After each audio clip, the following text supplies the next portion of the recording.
अस्सलाम वालेकुम दोस्तों, जी लतीफ़ जी सिंधी बोली। दोस्तों, शाह लतीफ़ रहमतुल्लाह अलैह फरमाइनि था त बहादुर गॾिया बहादुर खड़ग किलोल कन विजन धड़ धड़न ते हाकारन हणन किरन कंद नचन रणुग जो राड़ो थियो।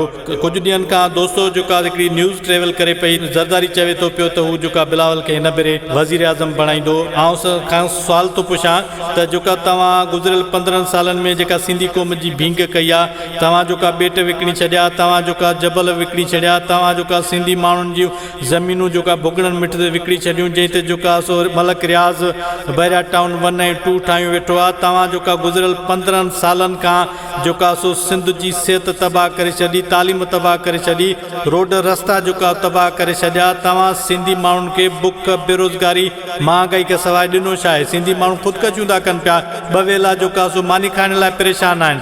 तव्हां जेका सिंधी माण्हुनि मां कहिड़ी उमेद था रखो त सिंधी माण्हू तव्हांखे जेका सो वोट कंदा? गुज़िरियल बोर्ड में माण्हुनि जा जेका घर ड्रही विया, माण्हुनि जा माल जेका लुड़ी विया, माण्हुनि जा जेका सो राशन लुड़ी वियो, माण्हुनि जो सभु कुझु जेका सो लुड़ी वियो। पर जेका सो तव्हांजा MNA MPA जेका उन्हनि खे कुझु ॾियण जे बजाए जेका उन्हनि जे लाइ आयल जेका आलमी फंड मां जेका टेंट राशन ऐं ॿियो सामान जेका सो विकिणी छॾियो, पर उन ग़रीब मिसकिन माण्हुनि खे न ॾिनो। ऐं माण्हुनि जा घर त सर्वे थिया, पर सिंध में कंहिं बि जेका ॻोठ में कंहिं बि शहर में कंहिं बि माण्हू खे जेका सो घर ठही न मिलियो। तव्हां सिंधी माण्हुनि सां जेके गुज़िरियल 15 सालनि खां मज़ाक़ूं कयूं आहिनि, सिंधी माण्हुनि जे फटनि ते लूणु बुरकियो आहे, सिंधी माण्हुनि जी जेका तज़लील ऐं जेका सो उन्हनि जी तोहीन कई आहे, सिंधी क़ौम खे तव्हां तबाह कयो आहे, सिंध खे तव्हां तबाह कयो आहे। तव्हां गुज़िरियल 15 सालनि खां तव्हांजी हुकुमरानी नाक़स हुकुमरानी जेका सो सिंध खे तबाह करे छॾियो। तव्हां सिंधी माण्हुनि मां कहिड़ी उमेद था रखो त सिंधी माण्हू तव्हांखे वोट ॾेई वरी असेंबलियुनि में मोकिलींदा त जेका बिलावल वज़ीर आज़म थींदो?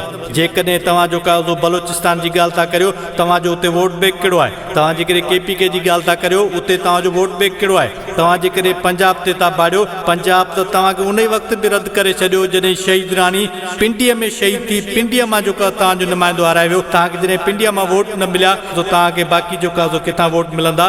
तव्हां सदाईं पंजाबनि जे मुफ़ादनि जे लाइ कमु कयो आहे, पंजाब जे ऐं पंजाबियुनि जे मुफ़ादनि लाइ कमु कयो आहे, पर पंजाब सदाईं तव्हांखे बदिले में जेका सो लाश ॾिना आहिनि। अॼु बि ग़रीब ख़ुदा किथे तव्हां नज़र फिराए ॾिसो त शहीदनि सां क़ब्रिस्तान भरियो पियो आहे। छा मिलियो तव्हांखे पंजाब ऐं पंजाबियुनि जे मुफ़ादनि लाइ कमु करण जे बदिले? छा मिलियो?